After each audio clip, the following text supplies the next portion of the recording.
painful shadows. I'm still getting it. Let me see. And there you are again. Got it.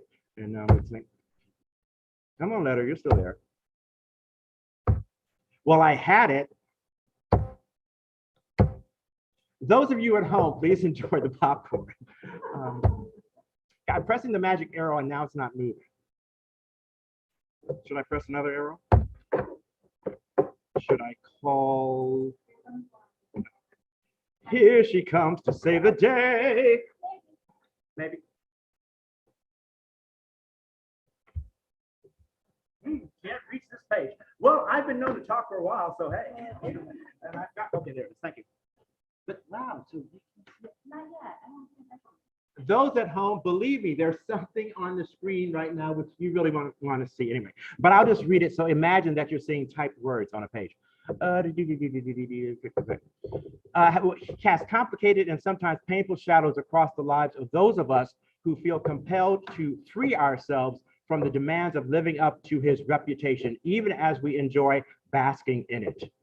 In my work to establish myself as an actor and writer, I have had to deal with constant comparisons and judgments by others, and the odd experience of being perceived by them once removed. And are you, quote unquote, are you any relation to Alex Haley? Is a question that more than once I have wanted not to answer. People are typically impressed when they learn that you're related to someone famous, but they never seem to consider the predicament of such a mixed blessing. It is a love-hate relationship from which one cannot escape. A design inextricably, ooh, that's a good word. Why did I put that in there? Inextricably woven into one's private destiny. Even now, after my uncle's recent death, his stature remains the measure of achievement both in and out of my family. But the Haley roots continue to grow. Ironically, I find that I need to work out my own emancipation from the magnetic influence of the man whose work was a record of our family's struggle for freedom. The poem Roots conveys what it has been like living within this dilemma for the past 15 years. This is in 1992, during which I have been both uplifted and upstaged by Alex Haley's preeminence. It may give your readers a glimpse of a reality they might not have guessed would be so riddled with ambiguity. By implication, the poem suggests that all of life is a question that turns back on itself, resisting simple resolutions and finales. I'm currently an actor with Universal Studios Florida and a member of the Writers' Room, a literary group that meets in Winter Park, Florida, under the direction of author Philip Goldberg. Thank you for considering Roots. I look forward to hearing from you. Sincerely, Chris Haley. Little did I know that Chris Haley at the bottom was the person who would end up publishing this thing. And now we're still not. Okay, fine. Well, let me see. What I can do is, as we do that, I'm going to give you, it's back. All I needed to do was walk away. It's like you have a supervisor at work. Hey, I'm feeling really lazy right now. Oh, I'm sorry, you're here. Hi. Yeah, I'm done now. Okay, great. So now I'm going to go to the next one if that works.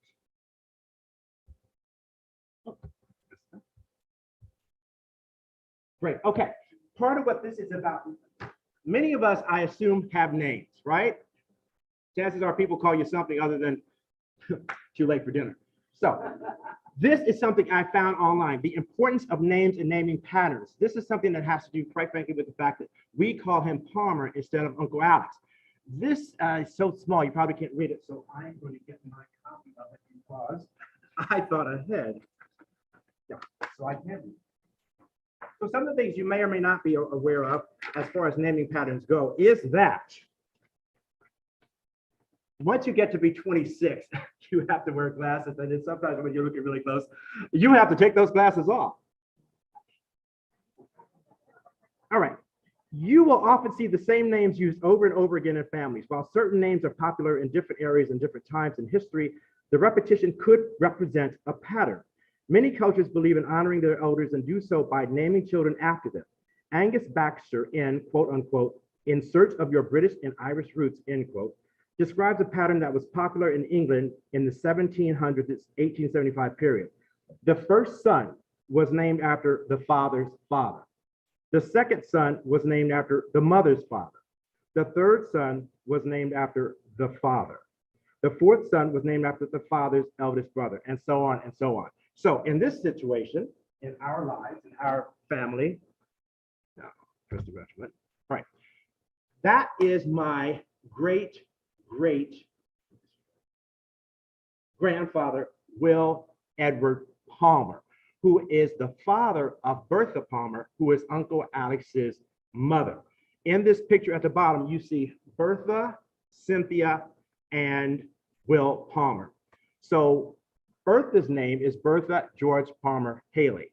George, as you probably know, is the name of Chicken George, who would have been her great grandfather, right?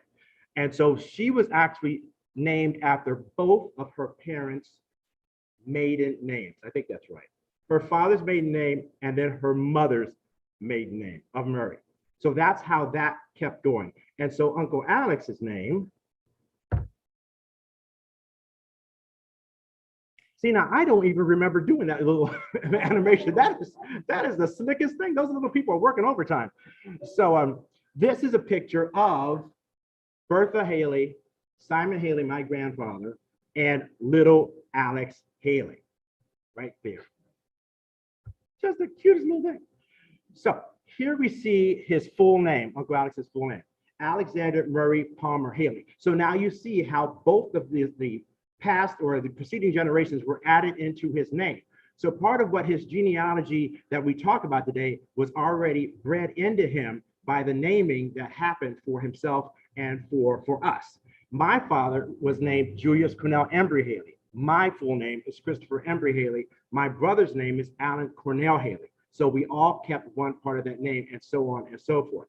So you probably will think in terms of yourselves, if you have children or grandchildren or nieces and nephews, where are those names connected from your past that you've chosen to bring with you and take along? And if your name is not passed along to anybody else in your family, then you got some talking to do. Anyway, as you see there, that's me with Uncle Alex in 1991 at his farm. I visited there twice with a couple of friends of mine actually, and there were 4 different housing structures or whatever. This was the lodge on his farm, which is in Knoxville, Tennessee, which is now the Children's Defense Fund, the National Children's Defense Fund office now.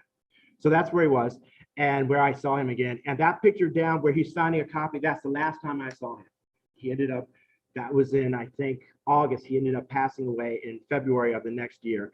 But early that morning, he came into the house that my friend and I were staying in to sign books. And you see his statue right there before he was running off to catch a flight for his next engagement. And literally he was sweating when he came into the room. But he knew that I and my friend had some books that we would like for him to sign. Quite frankly, I think he just gave us books, as a matter of fact, but he knew we would want to bring them to our family. So he brought them there, and I just always cherish that picture because it just shows what he was just so joyful to do, and the fact that he made that effort very early in the morning to get that done. Okay, how the circle continues. This picture, of course, to the above, as you're looking at it on your screen, is probably to your right. To me, it's to my right too. How lovely to be. Anyway, all right.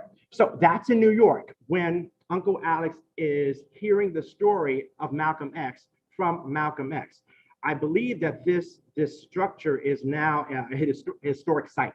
If you were to go to, I think it's Audubon Street or something, but if you were to go to New York today, there is a plaque outside of the apartment where Uncle Alex would have been and where he and Malcolm X met. What's very important about this, and what I think is very lends itself to this discussion or conversation, one-way conversation, is that this is where Uncle Alex says he sort of, the reignition of his thought about this story that was in the back of his mind about genealogy and about the words that he had heard for years and years and years. Because at one point, Malcolm X said, you don't know your history. You don't know what your background is.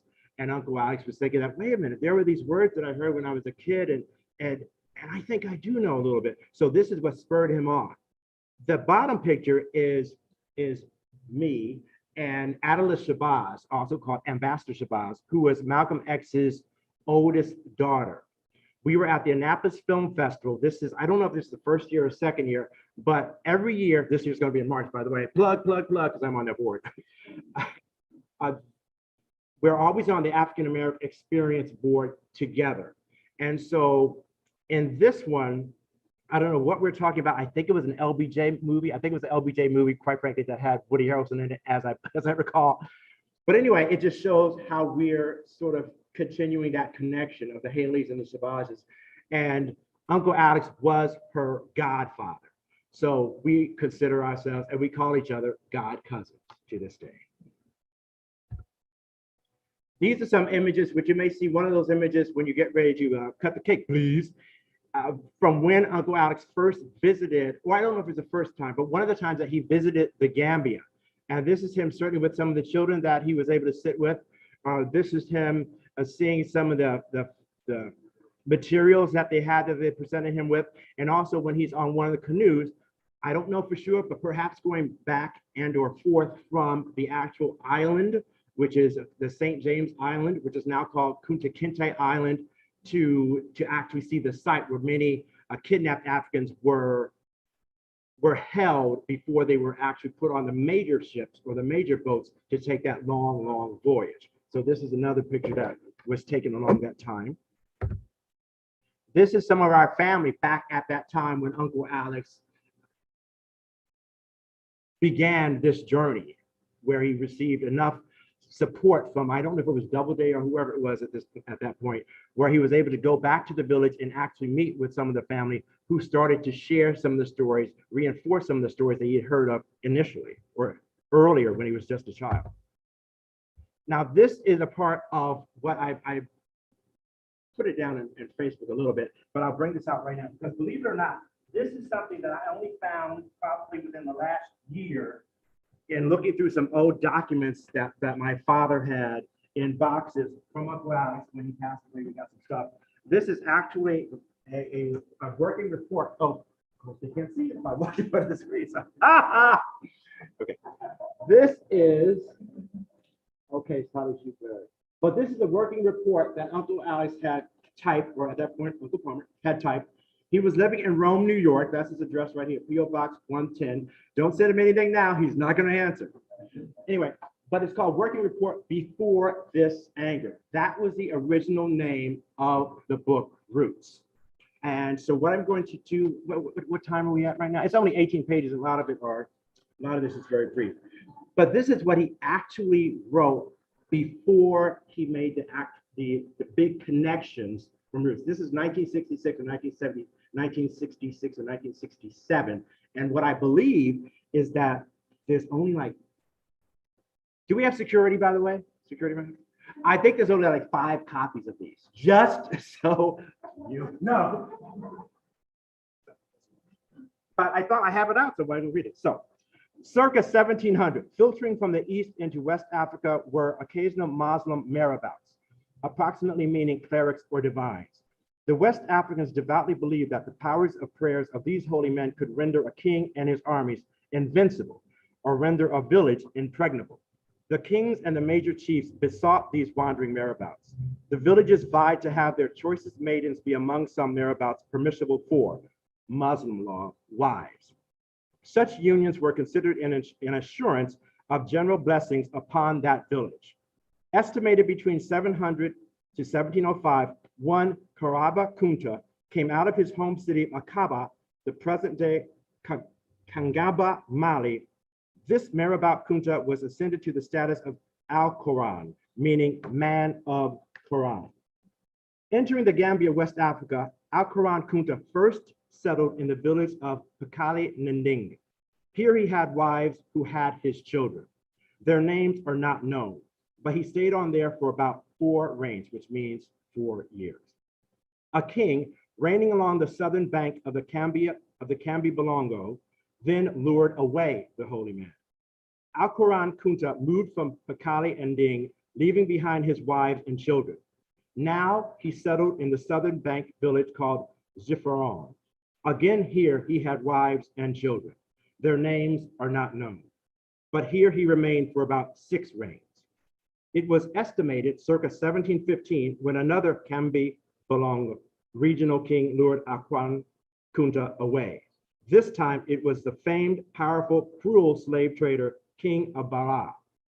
Alquan Kunta crossed now to the Gambia belongs northern bank to the village of Zufere. The king of Bara selected personally for the Alquran's #1 wife, a fine woman of the Mandinka tribe. Her name was Salang, and by Salang were born, one reign apart, 2 sons, Jane, then Saloum. Then Alquran Kunta took a second fine Mandinka wife, Yaisha was her name.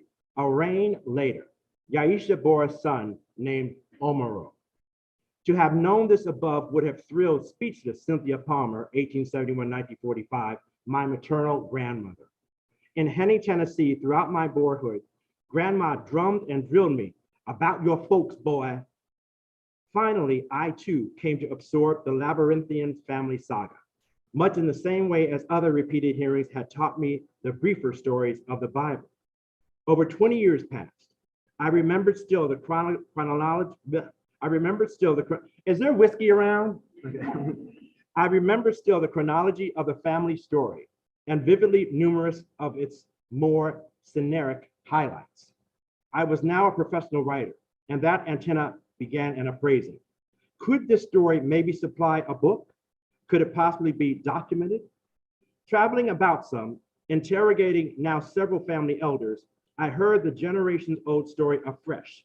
It always went back to our original African. Quote, he said his name was Kente, end quote. Stressed always was his passion for infusing his oral history into his daughter. Afresh, I heard of our African Kente's native home, of his capture, his terrifying ocean trip, his 4 US slave escape efforts, and then of the subsequent developing family. In a generational wending amidst cotton and tobacco plantations, overseers, masters, into Civil War, emancipation, and then freedom. The drama, the challenging intrigue kept tugging at the writer me. And so during 1962, I began at every chance between other work following the oral stories trail.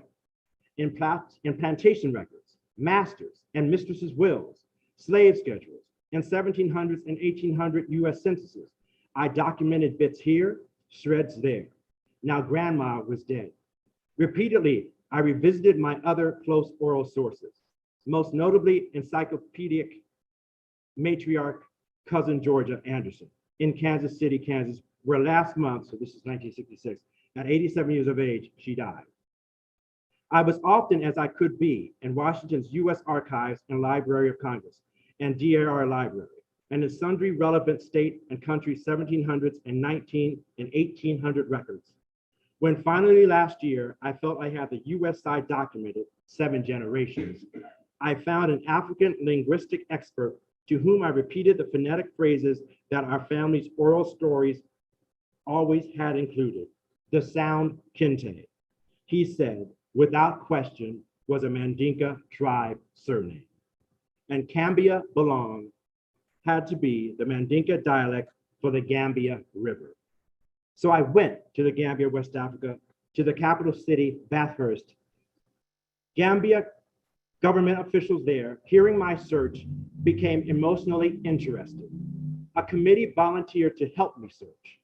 And via their communicational ways, word was circulating of the Negro from America seeking his American family roots, of his story of a slavery era Kente collecting wood near his village when 4 other Africans overwhelmed and captured him and sold him to Tubobs, whose ship took him into US slavery. I was back in New York when the contact so vital was made. A Mandinka woman visited a member of the committee. Up in the Zufere village, the worker said the Akalo leader told a forefather's account of 4 slavery-era Kente brothers. The eldest among them once had gone for firewood. It occurred about the time British soldiers came, but he had disappeared and was always assumed to have been taken by slave raiders. The committee cabled me to return. Virtually, A small safari was assembled for my travel upriver, and you saw the picture of him in the canoe. To visit relevant villages, and you saw the villages. To represent myself directly to Kente elders. And ultimately, the first in that village called Zufere, the African side lineage extension was narrated to me by Keba Kange Bafana. The 3 centuries old villages Akalo for a decade, his age 72 reigns. He is by Amoro Lamin Maditu Jalang, the family founder, Karaba Kunta's great grandchild. And I don't know if you can see that probably here. Okay, that is, oh shoot, okay, maybe you can see there. But that's his picture. Please excuse me as I show this to the people in the audience.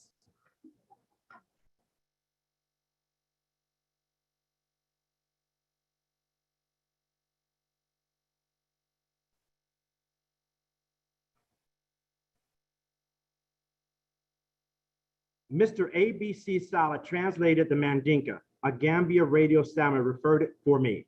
Because there were some Gambia words which I couldn't pronounce, so I didn't even try. I will tell you by my mouth this family's history. It is my father's word to me. It was his father's word to him, and that father's word from fathers before. Zufaris robed other elders. The total village assembly listened intently. And then in the Land Rover, our party of 12 visited other Kente family villages, Kente Kunda, Morang Kunda, Kente Kunda Jana Ye. And one of the things that I think is so amazing in this document, among these different pictures that you can see, and again, this is way back, this is 1966, 67. So these are pictures that he took, brought back home to wherever you would have pictures developed, and had them pasted into this document. And I really think this is one of the documents that was circulated to get him publishers to actually put forth the final touches of this book. And he said one of the things that they gave him was, as he said, the fat yellow fowl was something that was given to him by the villagers to show that he was respected and appreciated for being there. So that's that picture here. But let me get to the point which I think is just so fascinating, and this will take you to the picture of my presentation. And in each Kente village, there had to be family portraits, none permitted except lineal descendants of the middle 1700s, 4 brothers Kente. The Africans all descend from Lamin or Suwadu. I descend from Kunta. So distant by 2 centuries, we are cousins. And this is a picture that's probably be seen. You can find this online or old copies of Ebony or Jet or what have you. That's pretty much a famous picture of Uncle Alex sitting with other people in the family.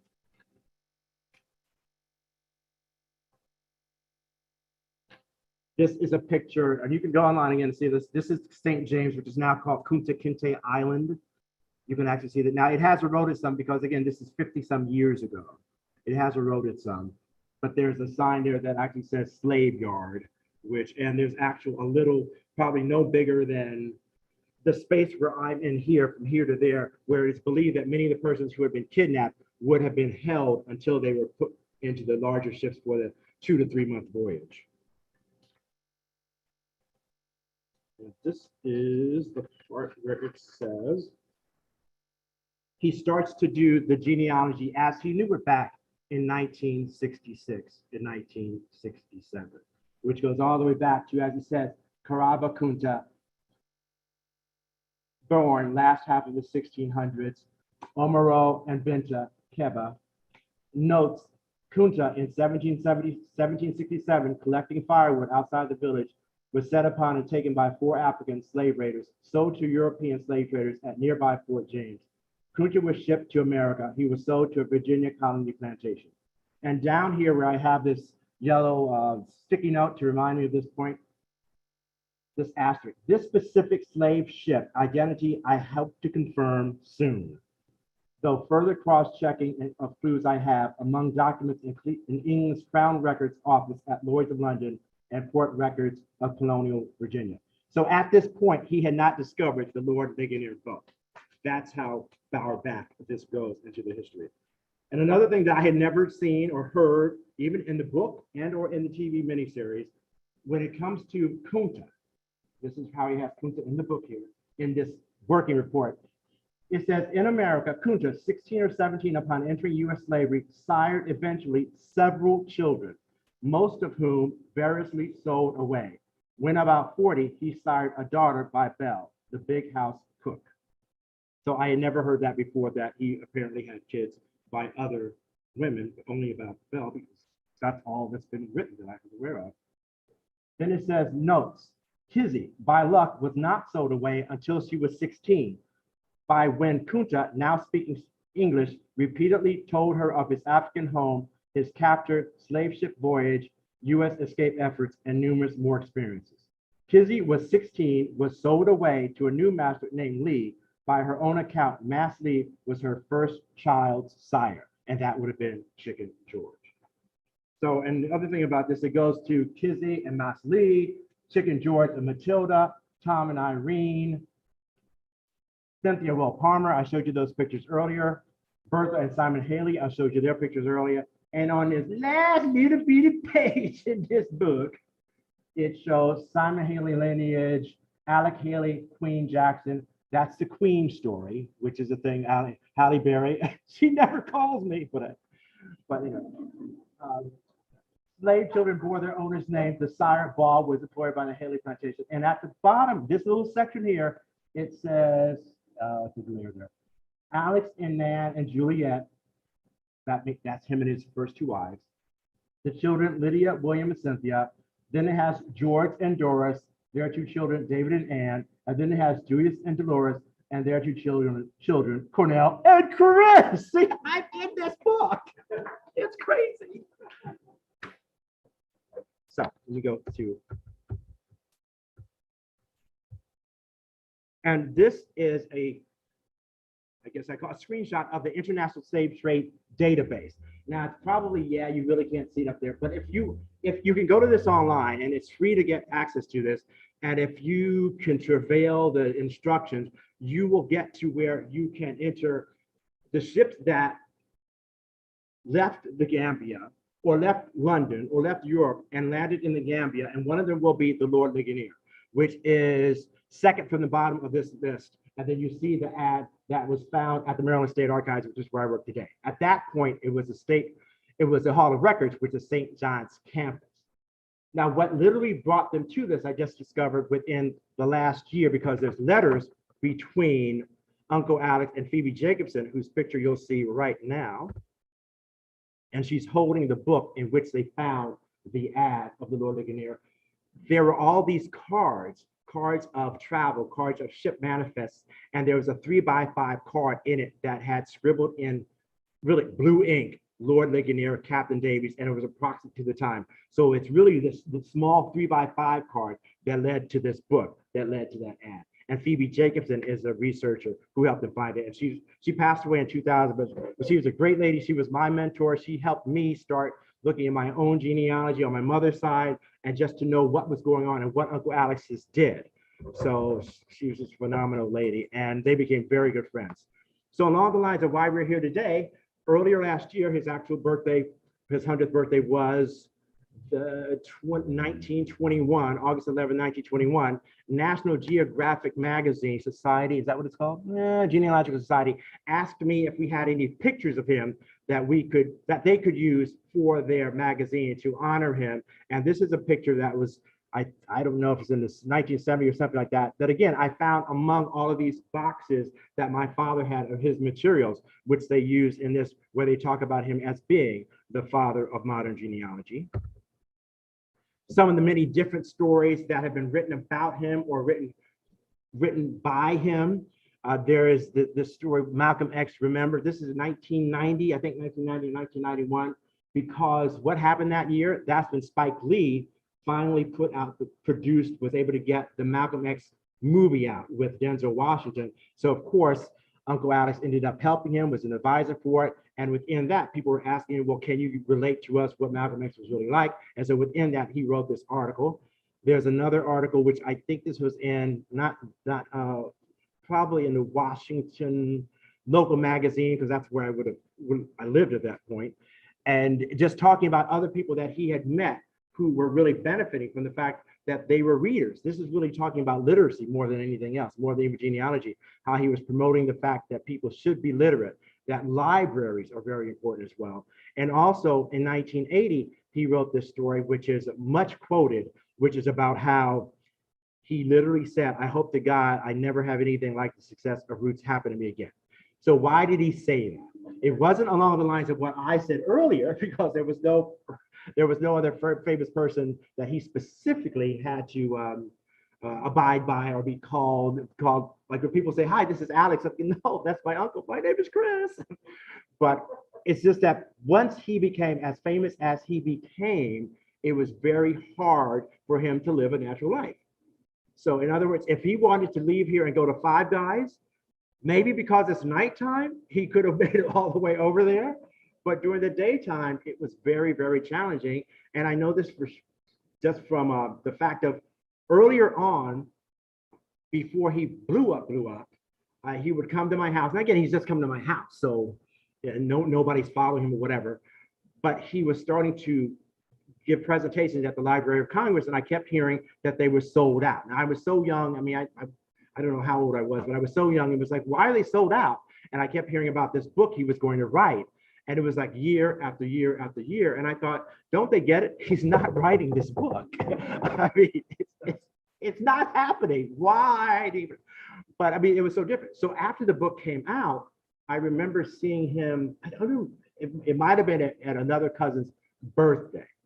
And so you would think, right, when somebody is your family member and somebody is, say, your uncle, your father, or whatever, but I mean, you're like kin. It's not even like you have to look at somebody else has to tell you, no, this is your cousin, blah, blah, blah. This is like your flesh and blood cousin. You would think you could right up to that person and say hi. So this, sorry for the folks at home, but this is the example. It would be like, hi, Uncle Alex, how are you?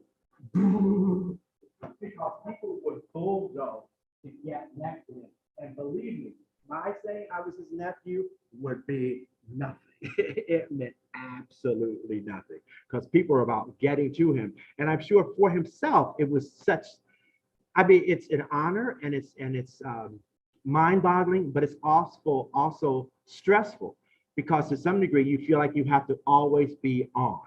And for those of us who are actors and actresses and all, we know there's a time when we're on, and then there's a time when the curtain falls down, and then we're like, okay, is this the happy hour now? Is the drink only $1 now? Can I get this? Can we calm down? And then you get with the friends where you would say whatever you're going to say. Can I get my souvenir goblet? So it's a very different mindset. And one of the things he has said is that after Roots happened, his schedule was so tight that he had to schedule in a time to go to the bathroom. I mean, it was just that ridiculous. So that's one of the reasons why that would be a statement. This is one of the things that was posted in a I think a newspaper. I don't remember which newspaper, because I think I was in Orlando, Florida, obviously, when this came out. But I thought it was just so wonderful as far as something that I think really symbolized him, symbolized what he was about, and symbolized what he represents to reading, and also symbolizes what he really wanted to represent to storytelling and to passing it on to the younger generation. So just a young African-American boy reading a book, and then the roots are my uncle's name. I just love that image. And this is one of the last, at least that I recall, that was written about him. His song Will Still Be Sung. And so that's another of the many, many tributes that was written to him at the time of his passing. I won't try to read it right now because I can't read the print. It's too small. As I said, I'm 26 now. It's just harder than it used to be. So this is in 2016, which I don't think it was a commemoration really of a year of Roots, either the TV series, the original TV series, or of the book. But it was the year that the reimagined, and I think that is the term that's used, the reimagined version of Roots was produced. And that was, I think it's on the History Channel and like 3 different channels. It wasn't, because we have so many channels now, it wasn't just on ABC, which is the channel that the original Roots was on. So in 2016, really 2015, the government of the Gambia contacted me saying that they really wanted to try to get closer in touch with the family members, with the Haley family members, and to sort of really build upon the legacy that they have, which is about Kunta Kinte, about Zufere, about Mandinka culture, because really the major, I'd say, commercial entity that is in any way helping the Mandinka people or the people in Zufere to survive is tourism, because many people will go there to visit Kunta Kinte Island or to visit the land where Kunta Kinte was. And so they paid for myself and my cousin Bill, who was in the middle in the light blue shirt, one of his grandsons, to go there to the Gambia for a trip to actually meet some of our family, talk to some of the government figures, and just be around, because it was also one of the years of the International Roots Festival. As you see, this is a cousin of mine whose name was Lamin as well. I think that's right. Yeah, Lamin as well, who is a teacher at a school there. And so that is a poster that he and his kids there, his students there, made up for me for my visit. And so we now have that at the Maryland State Archives. So I think probably we're going to put up an exhibit as of this Monday. We're going to put up an exhibit in Uncle Alex's honor, which will be available at the Maryland State Archives.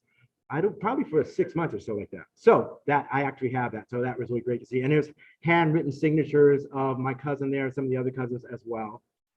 The people in this photo are either descendants of Kunta, such as my cousin Bill and myself, or the other ones who are descendant of Lamin, who was the oldest brother of the four Kinte brothers.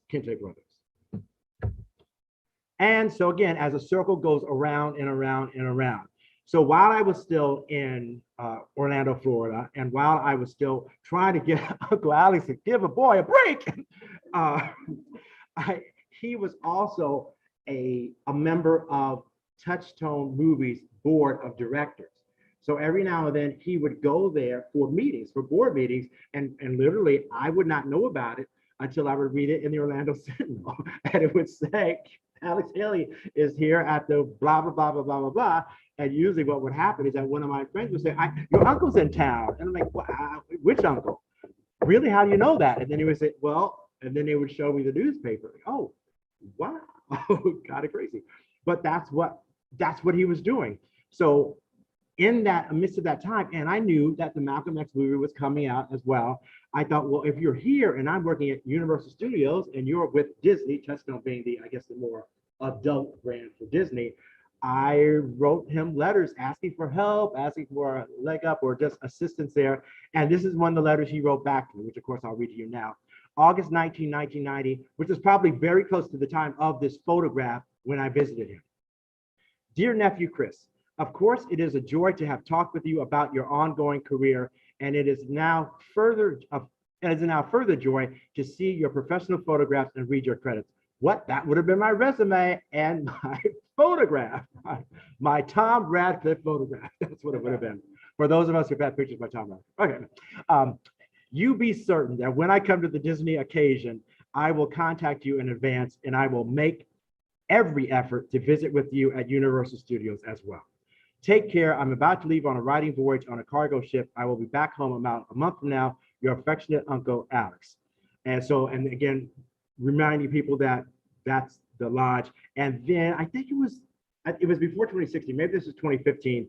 LeVar Burton was at an event at George Washington University. He was a speaker at an event about genealogy, about African-American history. And after it was over, I just went up and said, hey, Grandpa, how you doing? And he was very happy to see me. And so we talked, and I got this great picture. So once again, it just shows how, as we say, the father of genealogy, not only biologically, I'd say, but also biographically, because the circle continues, because you meet people, and because you meet people, you can keep that connection going, and there's a general good feeling about it. So that's what I would impart upon all of you with those persons that you met early in your careers, whatever level they have been, is that to just touch base, remind perhaps those that you see after them, those that I keep forgetting about the camera, those that you see after them, what a connection you had with their parent, with their brother, with their sister, with their mother, with their cousins or whatever, and that they spoke well of that experience. Now, again, if they didn't speak well of that experience, then Shh, don't bring it up. So with that said, how much time do we have? Do we have any time? Do we just want to eat cake? 8 minutes. Okay, now, so that's not including cake. Okay, fine. All right. Well, since we have 8 minutes, then it's amazing when you have a book published, you can do this. Pow! You can just bring it up. So I will read this poem. Roots, this part of me. Whenever I watch Roots, whenever I can stand it, for it is not an easy watch. It is not a relaxing narrative. It is not comfortable to feel for the character who is you, your forebear, without whom you would not be here. It is not easy to root for Kunta, to cheer for him, to hope the African escapes, because you know that for your great granddaddy to find freedom is for you to not be here, to vanish from this earth, to disappear from the typewriter pounding this page. You feel his pain, taste his agony. You empathize with the masterful performance of a Louis Gossett Jr., the tear-jerking innocence and pride of a LeVar Burton, who plays the part you wanted. But it goes much further than that. Your life is past decade-old resentment for the part you swore was yours. You wish you could call your uncle and tell him how much you appreciate or are affected by the tale, yet again, but he is gone. He can revel in his words no more. You can rejoice in his story, in your own history, your uncle's offering to the world. Still, Roots is not an easy watch. What will be your legacy? How will you measure up to Kunta, Kizzy, Chicken George, Matilda, Tom Murray, Irene, Will Palmer, Cynthia, Bertha, your grandmother, Simon, your grandfather, Julius, your father, Ida, your mother, George, your uncle, Alex, your uncle the world knew. What do you do? What do you do? What do you do to be you? You don't know, but you're trying. Every day, you're trying. And one day you will find it, your purpose, your place in the family's memory, the world's memory. Until then, it will be difficult to watch Roots, your beginning, 1/4 of your beginning, which has made it so hard to find, to carve your present. The gift of Uncle Alex, the determination of Akinte, the residue of fame with which you grapple, yours to court, yours to discern, yours to earn.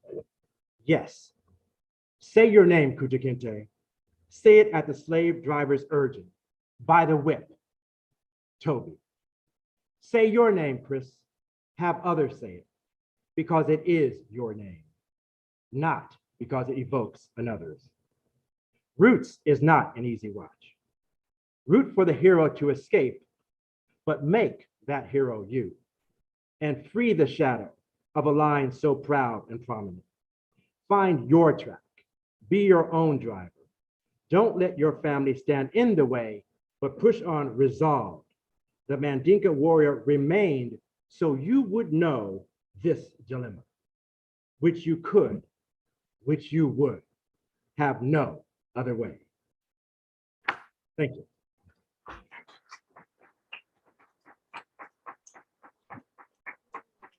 And as my favorite royalty ever said, let them eat cake.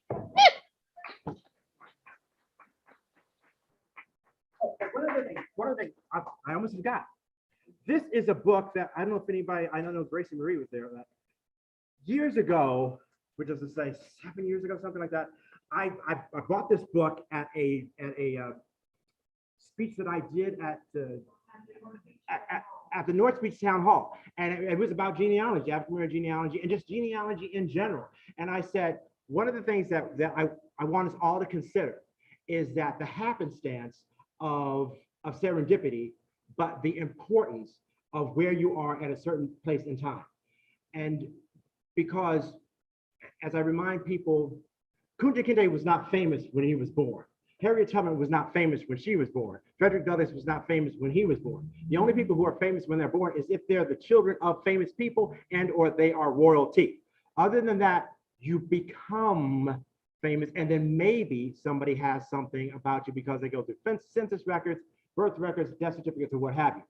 But because of these documents, I said somewhere in the future, because my goal, my promise to myself is to dedicate or to give this to the Maryland State Archives at 1.2, is that for those of you who have gone to a genealogical presentation or those who were at the genealogical presentation before, sometimes people will hear a surname, like not as generic as Jones or Smith, but something else that's really a little bit more Kaiser Ball, for instance. I don't know, this came out of the top of my head.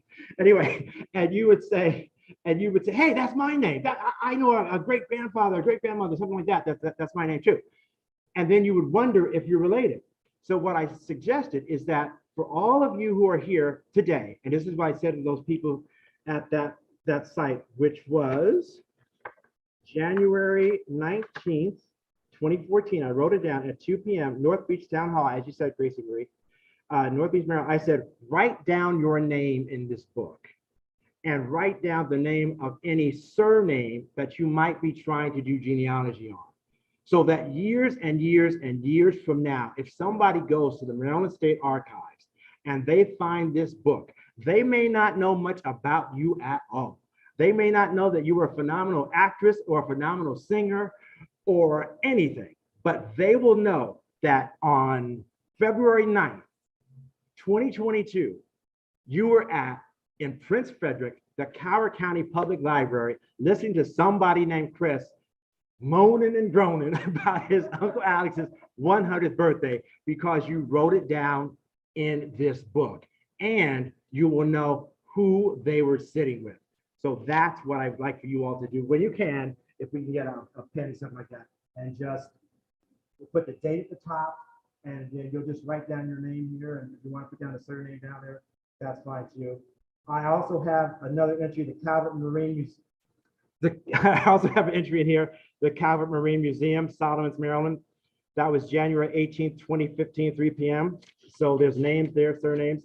So you'll be another entry in this book. So people will know that at this point in time, for approximately an hour, they know where you were.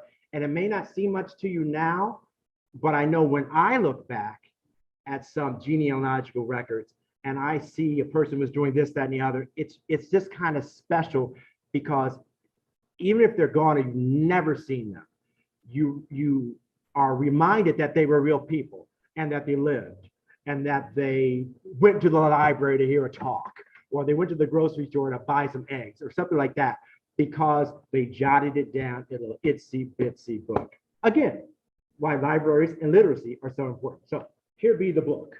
So where would you like me to put this?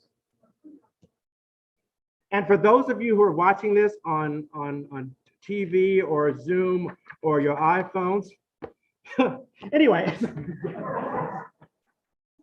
what can I say? There's only so much room. All right, so how we doing the cake thing? Oh, good night, Gracie.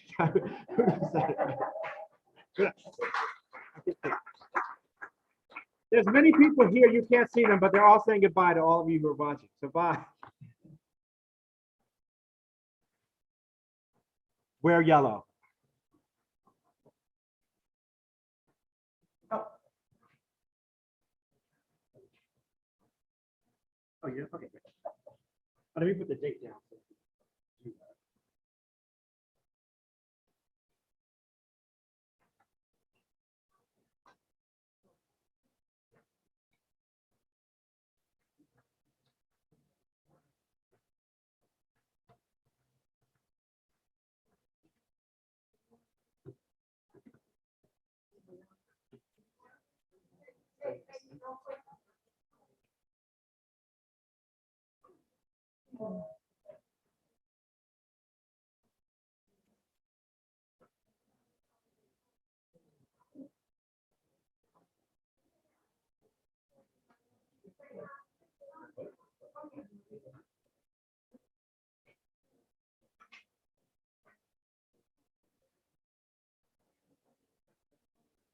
Mm.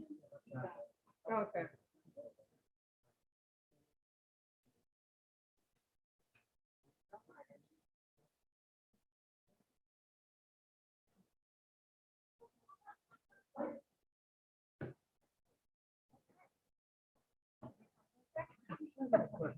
When I was a Boy Scout, I come over and put the 64 Jamboree. Okay. And we had this slave Oh, yeah. block, they put the slaves, had them stand on Mhm. it. Because we got the briefing as to what the Okay. city about everything, us we visited the neighborhood. And I know the way things are today. I hope to get the script because it's a precious piece. Yeah. I have not seen it, because I guess it was gone so long ago, I haven't seen it. Because they stole the original practice, not the art people did their survival. We have no idea what that was. Yeah, I think it might be something too. They definitely stole the first one within 48 hours. So we have no idea. Okay. All right, you're welcome. Thank you for being here. Have a small gift. Oh, what?